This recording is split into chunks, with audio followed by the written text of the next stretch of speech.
The true cost of Florida's property tax cut is coming into focus, and it looks like a troubling picture for local services.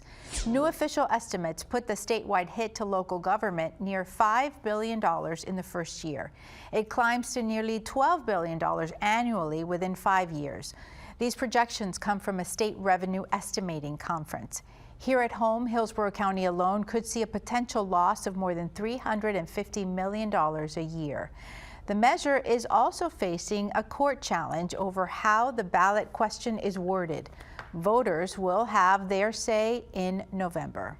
Tara, I'd like to start with you. The title seems to be the first place where folks are looking at in terms of that court challenge. The title is Save Our Homes from Excessive Property Taxes. Explain to our viewers why that is a problem. Well, first off, there are two legal challenges to this property tax amendment. The first, of course, is the fact that in the state of Florida, we have a 40-year precedent challenging when you have a requirement that's different from out-of-state homeowners to in-state. So let's back up a little bit. The actual amendment says that if you're new to Florida, that you have to wait 5 years before you can enjoy these tax benefits. Mm-hmm. Well, that could be considered a 14th Amendment Equal Protection Clause issue, because you're treating the new Florida, person that's coming in differently than those that have lived there. So there happens to be also a 40-year precedent in the state of Florida from the Florida Supreme Court saying we don't like those time restrictions. So that's a real big problem with that. There's a second legal challenge to the property tax amendment, and that's the one in which I think a lot of people are sort of really kind of worried about. And that is when you have this clear and unambiguous language requirement in the state of Florida. We know that anytime you put something on a state ballot, it has to be clear and unambiguous. Well, the ballot language actually talks about small businesses, it talks about all sorts of things that are not actually in the amendment. And so the legal challenges to this property tax amendment really focus on those two pieces. And it's really setting up the state of Florida for more litigation and making the amendment very vulnerable, even if it passes. The lawsuit was saying that the title sounds more like a sales pitch, and that the core services, that's the language, spending limit, and that the small business protections, that those are very, very vague. They are vague, and that clear and unambiguous requirement, that's what they're going after. But listen, this is more than just that. This is part of a legacy that this administration is it's a burden on them. You know, we saw last year with the Amendment 4 and 5 that there were state funds being used to sort of persuade voters to not vote the way the DeSantis administration wanted. And this is looking a lot like that. There's a lot of litigation, and this is really ripe for, I think, a real good researcher to look at the litigation costs of this amendment with the shoring up with state funds for the 4th and 5th Amendment from last year, looking at the kind of state funds that went into Alligator Alcatraz and the redistricting. This is all part of growing litigation that costs taxpayers money and doesn't seem to be lined up with prima facie evaluation of state and federal laws. Akash, you sit on many boards. You've been talking to a lot of the local nonprofits in terms of the impacts that this property tax removal, if it's passed, will have. What are you hearing in the community? Well, I know that the Early Learning Coalition of Hillsborough County, which I chair and I've chaired for the last decade, we get funding from the Children's Board, and the Children's Board is funded from the ad valorem taxes that are collected in Hillsborough County from the property taxes. Their funding will get cut a third, therefore our funding will get a third. For us, it means a $300,000 loss per year, and so we're looking at how to adjust quickly if this passes, and of course, we know what can we do to get outside funds to keep our services going.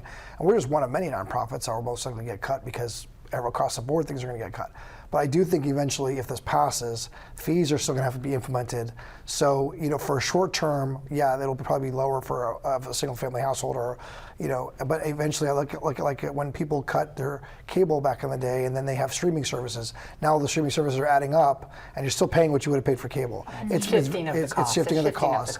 So, but the Republicans right now, like you said, they think this will pass. I think some of the counties in Florida that are predominantly Republican are really going to take a hit. Smaller counties like Gilchrist or McCullough, or some of those counties that we don't think about that are in Hillsborough. I think we will take a loss, but we have other things that we could augment. But some counties cannot. It used to be something that we all agreed on, both Republicans and Democrats, that we should shore up and make sure that we resource our local governments. And so that's a real head scratcher too. Rosemary, what were you going to say? Oh, I do think small town Florida is going to take a hit.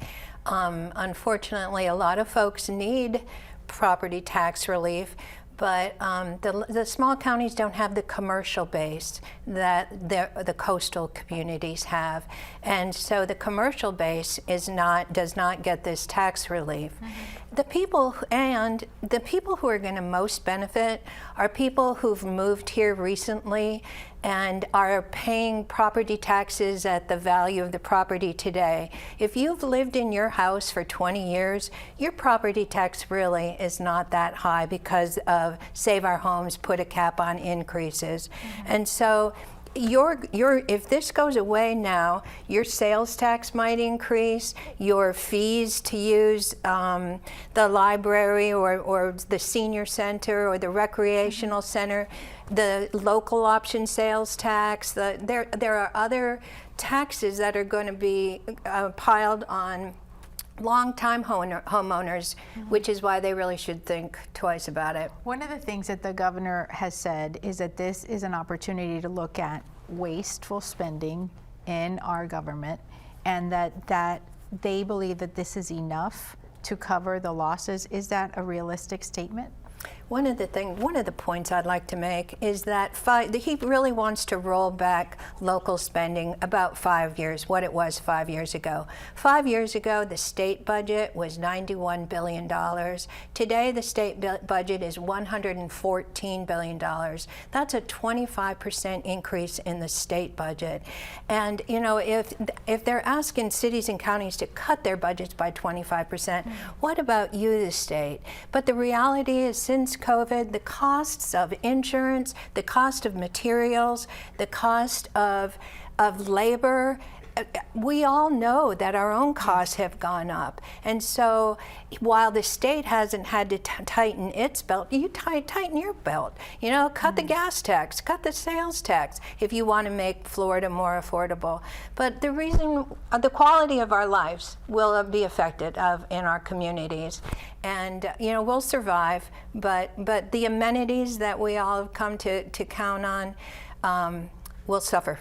What were you going to say, Akash? Yeah, I mean, Doge this is what the governor created, Doge. The governor also says we were Doge before Doge was cool. And this is a way to cut spending. They did find, the CFO, Ignalia, went around the state and found that local governments were wasteful spending, funding nonprofits that didn't even exist because it was in the budget and someone kept it. So it is one great way to clean up our wasteful spending. It's also a very good political football for DeSantis if he decides to make it back to the presidential race. And I think that's what a lot of people, both Republicans and Democrats, who are dissatisfied with the fact that basic, simple services are going to be affected. And when we have that first story where someone doesn't survive because there isn't essential services, I think it's going to sour.